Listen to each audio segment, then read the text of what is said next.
আজকে বাসায় গরুর মাংস বিরিয়ানি রান্না করা হয়েছে।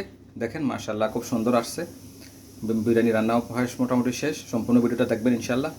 আসসালামু আলাইকুম, সবাই কেমন আছেন? আজকে বাসায় বিরিয়ানি রান্না করা হচ্ছে, এই জন্য গরু মাংস কেটে ধুয়ে ছোটো ছোটো পিস করে রাখা হয়েছে, আলু পিস করে রাখা হয়েছে, এখানে আদা রসুন একসাথে পেস্ট করে রাখা হয়েছে, গরম মশলা রাখা হয়েছে, এখন পেঁয়াজ কুচি এবং কাঁচামরিচ রাখা হয়েছে।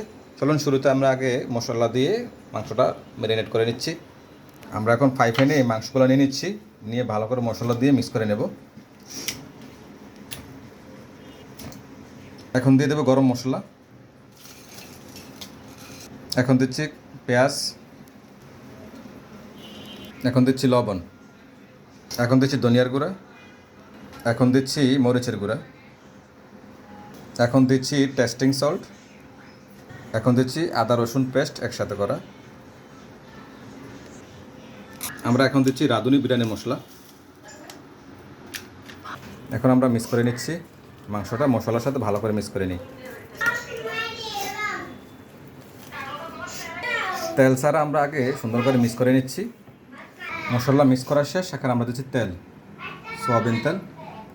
এখন আর একটু ভালো করে তেলের সাথে মিক্স করে দিচ্ছি। এখন আমরা চুলাতে বসিয়ে দিলাম, সুন্দর করে ঢাকনা দিয়ে বসিয়ে দিলাম।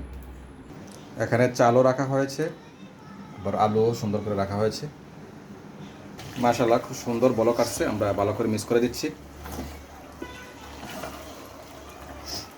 এটা সাদা বিরিয়ানি হবে, আমরা কিন্তু এখন হলুদ ব্যবহার করিনি।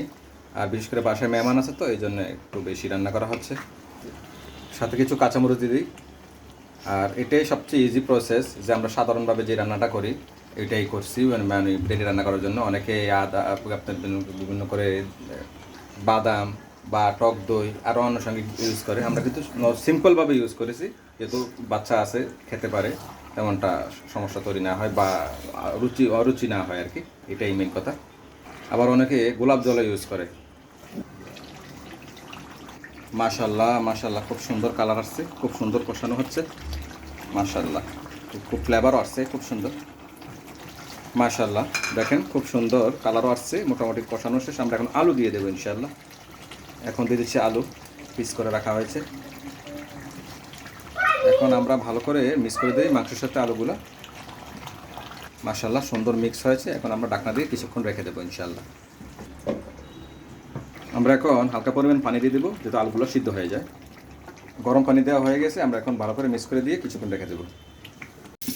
আমরা এখন পোলাওয়ের জন্য তেল এবং পেঁয়াজ কষাই নিচ্ছি।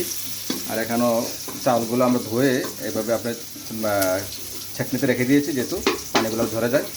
হালকা ব্রাউন হয়ে গেছে, এখন আমরা দিয়ে দিচ্ছি চালগুলো। আর অনেকে কিন্তু ফুড কালার ব্যবহার করে, বিভিন্ন কেওড়া জল বা ভিনেগার ইউজ করে, কিন্তু বাচ্চারা যেহেতু বাসায় খায় এইসব ধরনের জিনিস ব্যবহার না করাটাই উত্তম, বা ফুড কালারও দিয়ে থাকে। যাই হোক আমরা মিক্স করে নিচ্ছি। মাশাআল্লাহ মাশাআল্লাহ খুব সুন্দর হচ্ছে। আমরা এখন গরম পানি দিয়ে দিচ্ছি, আমরা মিক্স করে দিই পানির সাথে ভালো করে। যাই হোক আমাদের পানি দেওয়া শেষ, আমরা ঢাকনা দিয়ে রেখে দেবো কিছুক্ষণ। আমরা লবণ দিয়ে দিচ্ছি, কিছু কাঁচামরিচ দিয়ে দিই, এখন মিক্স করে দিচ্ছি, ঢাকনা দিয়ে রেখে দিচ্ছি। আর এখানে আমাদের মাংস রান্না শেষ। মাশাআল্লাহ পোলাওগুলো কিছুটা সিদ্ধ হয়ে গিয়েছে, আমরা এখন মাংসগুলো দিয়ে দিচ্ছি, মাংস দিয়ে দিচ্ছি। যাই হোক আমরা এখন মিক্স করে দিচ্ছি। মাশাআল্লাহ মাশাআল্লাহ সুন্দর মিক্স হচ্ছে, মাশাআল্লাহ খুব সুন্দর মিক্স হচ্ছে। এখন আমরা কিছুক্ষণের জন্য দমে রেখে দেবো ইনশাআল্লাহ। মাশাআল্লাহ মাশাআল্লাহ খুব সুন্দর আসছে। যাই হোক সবাই ভালো থাকবেন। আসসালামু আলাইকুম রহমতুল্লাহ।